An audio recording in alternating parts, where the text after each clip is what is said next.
game of Baccarat, which is sometimes known as Punto Banco, has always had a reputation as being for the richest gamblers, and that usually scared off the average player. But nowadays, more and more people are discovering that Baccarat is really a good game for the small stakes player because 1, it has a relatively small advantage for the casino, and 2, it's very simple to play. Some of the fancier casinos, such as Caesar's Palace or Bellagio, will offer some large Baccarat tables that can seat up to 14 players.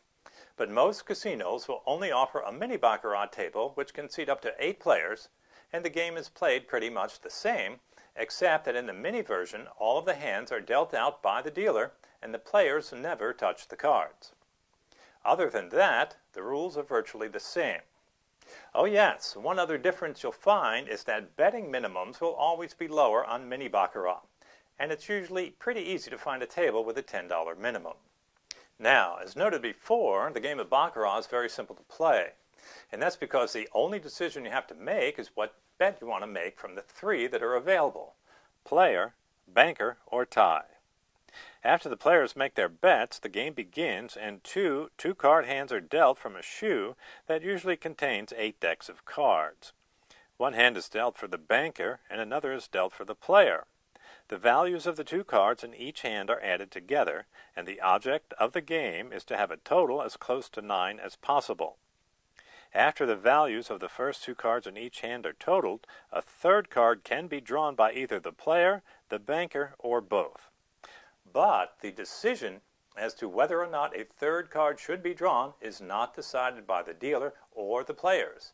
It is only decided by the rules of the game. All of the 10s and all the face cards are counted as zeros, while all the other cards from ace through 9 are counted at their face value. So a hand of Jack 6 has a total of 6, 10-4 has a total of 4, 10-7 has a total of 7, and Ace Queen, which would be a great hand in blackjack, only has a total of 1. The other thing about adding the cards together is that no total can be higher than 9. So if a total is 10 or higher, you have to subtract 10 to determine its value. For example, 8 and 8 total 16, but you subtract 10 and your total is 6. 9-5 has a total of 4, 8-3 has a total of 1, and 5-5 has a total of 0. Once again, the object of the game of Baccarat is to have a total as close to 9 as possible. So, after the first 2 cards are dealt, if either the player or banker hand has a total of 9, then that's called a natural, and that hand is the winner. If neither hand has a total of 9, then the next best possible hand is a total of 8, which is also called a natural, and that hand would be the winner. If both the player and the banker end up with the same total, then it's a tie and neither hand wins. Now, if neither hand has an 8 or 9, then the rules of the game have to be consulted to decide whether or not a 3rd card is drawn. Once that's done, the values of the cards are added together again, and whichever hand is closest to a total of 9 is the winner. If both hands end up with the same total, then it's a tie and neither hand wins. If you want to bet on the player hand, just put your money in the area marked player, and if you win, you'll be paid off at even money, or $1 for every $1 you bet. The casino advantage on the player bet is 1.24%. If you want to bet on the banker hand, you would place your bet in the area marked banker, and if you win, you'll also be paid off at even money. But you'll have to pay a 5% commission on the amount you win. So if you won $10 on your bet, you would owe a 50-cent commission to the house. The 5% commission is only required if you win and not if you lose.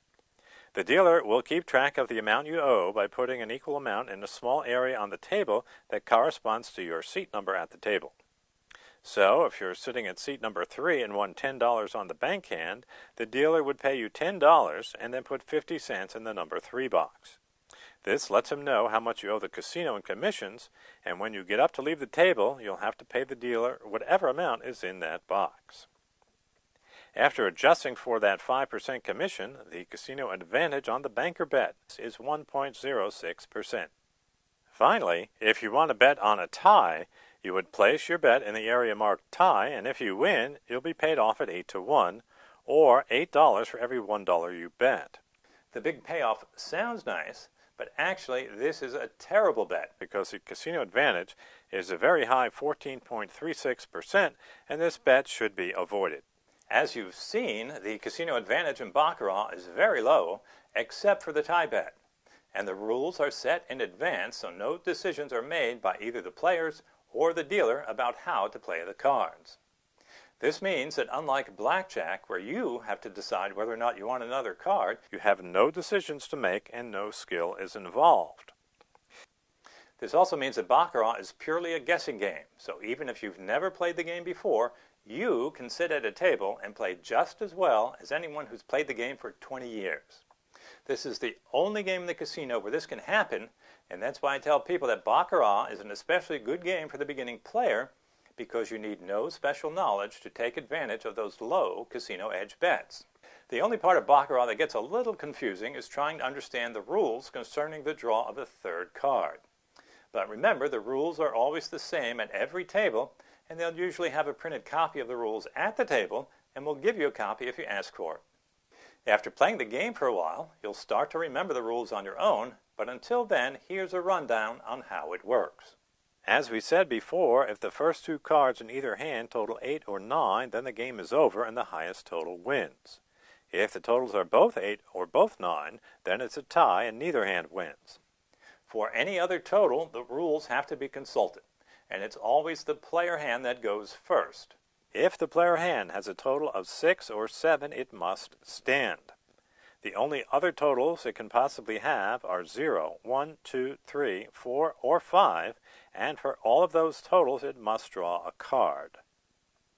There, that wasn't too hard, was it? If the player hand has a total of 6 or 7, it stands, and for anything else it has to draw a card.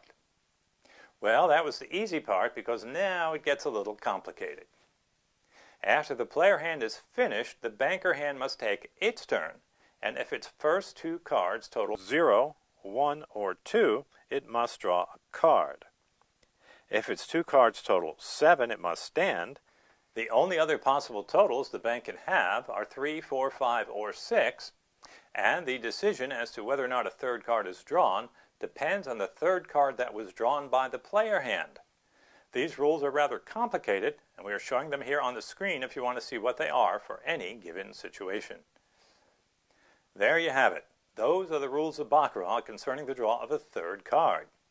As you saw, they were a little complicated, but remember that you don't have to memorize the rules yourself, because the dealer will know them and play each hand by those rules. But you can always ask for a copy of the rules at the table to follow along. Now let's try some sample hands. The player hand has Queen 9 for a total of 9, and the banker hand has 10-8 for a total of 8. Which hand wins? Both hands are naturals, but the player hand total of 9 is higher than the banker hand total of 8, so the player hand is the winner. If the player hand has Queen 6 for a total of 6, and the banker hand has Ace-Jack, which equals 1, what happens? The player hand must stand on its 6, and the banker hand must always draw when it has a total of 0, 1, or 2. So, if the bank hand draws a 10, then the player hand wins 6-1. What happens when the player hand has 10-5 and the bank hand has 6-10? The player hand must draw, and let's say it gets a 7 for a total of 2. The banker hand has a total of 6, and if it could stand on that total it would win because its 6 is higher than the 2 held by the player.